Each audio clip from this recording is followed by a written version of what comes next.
बिस्मिल्लाहिर्रहमानिर्रहीम। अस्सलाम वालेकुम नाजरीन, आप यूट्यूब चैनल देख रहे हैं, मैं इमरान खान हूं। नाजरीन, पाकिस्तान की मीडिया पे खबरें चल रही हैं और हैरान कुन खबरें चल रही हैं। खबर ये चल रही है कि पाकिस्तान तहरीक इंसाफ की जो लीडरशिप है वो खैबर पख्तूनख्वा की हुकूमत जो है वो मिलकर बाकी जमातों के साथ मुकाबला करेगी इमरान खान साहब के नजरियाती कारकुनों का। एक अजीब सूरत हाल बन गई है ना। इमरान खान साहब के जो वफादार साथी हैं, जो दो दहाइयों से इमरान खान साहब के साथ हैं, जिन्होंने मुश्किलात बर्दाश्त की, जिन्होंने मारे खाई, अब वो जो साथी हैं वो मुकाबला करेंगे फजल रहमान साहब का, नवाज शरीफ साहब का, जरदारी साहब का और गंडापुर साहब का भी। यानी हैरत हो रही है कि जिनसे लड़ना था पाकिस्तान तहरीक इंसाफ ने, वो उनके साथ मिलकर अपनी पार्टी से लड़ेंगे। ये खबरें मीडिया पे चल रही हैं और लगातार मीडिया पे इस किस्म की खबरें चलाई जा रही हैं। देखिए, होना तो ये चाहिए कि अब क्योंकि बिला मुकाबला वाला मामला खत्म हो गया, तो गंडापुर साहब को यह करना चाहिए कि वो अपनी पार्टी में अपने लोगों को कंट्रोल करें। देखिए, यहां पे एक टेस्ट है ना, एक बहुत बड़ा इम्तिहान भी है। इम्तिहान ये है कि कितने पाकिस्तान तहरीक इंसाफ के एमपीएज इमरान खान के साथ खड़े हैं। देखिए, इन लोगों ने कुरान पाक पे हलफ दिया हुआ है कि ये इमरान खान के साथ बेवफाई नहीं करेंगे। तो अब देखते हैं ना कि कितने लोग अपना कुरान पाक पे दिया हुआ हलफ तोड़ते हैं, तो पता चलेगा। अगर इलेक्शन होगा तो पता चलेगा कि कितने लोगों ने इमरान खान साहब की वफादारी के लिए जो कुरान पाक पे हलफ दिया था वो उस पर पूरा उतर रहे हैं। नंबर एक, ये बात क्लियर हो जाएगी। फिर अली अमीन गंडापुर की कितनी ग्रिप है अपनी पार्टी पे, अपनी हुकूमत पे, ये मामला भी एक्सपोज हो जाएगा। क्योंकि अपोजिशन बार बार ये दावा करती है कि ये सारे आजाद उम्मीदवार हैं, हम किसी वक्त भी इन्हें तोड़कर खैबर पख्तूनख्वा की हुकूमत तब्दील कर देंगे। अब अपोजिशन का ये जो दावा है, इसमें कितनी हकीकत है ये भी पता चल जाएगा, तो मामला सारा एक्सपोज हो जाएगा। अब ये वही फजल रहमान साहब हैं कि इमरान खान साहब की रिहाई के बारे में भी गंडापुर साहब इनके साथ मिलना नहीं चाहते।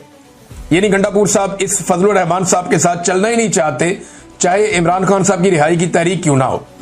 लेकिन देखिए, इसी गंडापुर के साथ मिलकर जो सेनेट की नशिस्तों का जो मुनाफा बख्श धंधा है, उसमें मिल बैठना कोई बुरी बात नहीं है।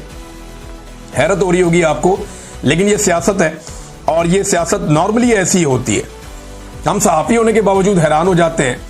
तो आप लोग तो ये मुझे अच्छी तरह याद है कि एक दफा डॉक्टर और पंजाब हुकूमत बहुत लड़ रहे थे आपस में, मरीज फौत होना शुरू हो गए इनकी लड़ाई में। मीडिया रिपोर्ट करता था पुलिस लड़ रही है डॉक्टरों से, डॉक्टर पुलिस को मार रहे हैं, पंजाब हुकूमत की आपस में दस्तों गिरेबान है। थोड़े दिन के बाद इनकी सुलह हो गई। दोनों ग्रुपों की जब सुलह हुई, वो भी डॉक्टरों का एक सियासी ग्रुप था, तो हमने वहां पर सवाल किया कि जो मरीज फौत हो गए उनके लिए जिम्मेदार कौन है। तो राणा सनाउल्लाह साहब ने कहा जी उनके लिए जिम्मेदार मीडिया है, मीडिया का कसूर है जो बंदे मर गए अस्पतालों के अंदर, जो मरीज मारे गए। तो ये सियासत के सीने में दिल नहीं होता, ये किसी तरफ भी चल पड़ते होते हैं।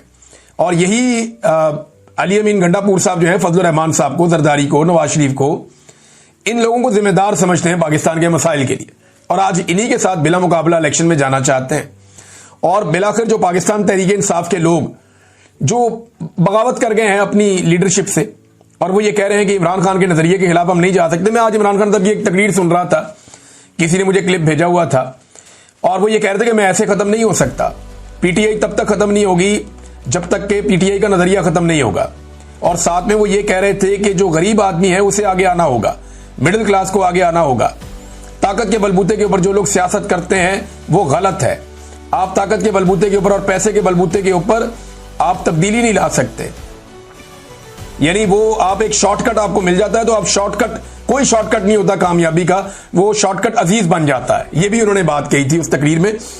तो मैं ये सुन रहा था तो मैं हैरान हो रहा था कि इमरान खान साहब तो अपने मुंह से खुद ये कहते रहे हैं कि कभी भी ताकत से मरगूब ना हो, पैसे से मरगूब ना हो। ये जनाब इमरान खान साहब कह रहे थे कि पैसे को इस्तेमाल करना सीखें, पैसे से इस्तेमाल ना हो। अब जो लोग सेनेट में आ रहे हैं उनमें 4 उम्मीदवार ऐसे हैं जो हर पार्टी ने एक उम्मीदवार डाला हुआ है। उसका अगर कोई आप एक खूबी उसकी निकालें तो वो पैसा है। अमीर मुकाम के पास क्या है? पैसा है। उनके बेटे आ रहे हैं सेनेट में। सेनेटर तलहा महमूद के पास क्या है? पैसा है, पीपल्स पार्टी से आ रहे हैं। दिलावर खान क्या है जी? पैसा है। फजल रहमान साहब सपोर्ट कर रहे हैं, एक उनकी पार्टी, और एक मिर्जा अफरीदी। इनका क्राइटेरिया क्या है सिलेक्शन का? पैसा है। और क्या है? क्या इन्होंने कोई कुर्बानी दी, कोई नजरिया है, कोई वफादारी इन्होंने निभाई, या कुछ इन्होंने करके दिखाया, कभी मार खाई हो,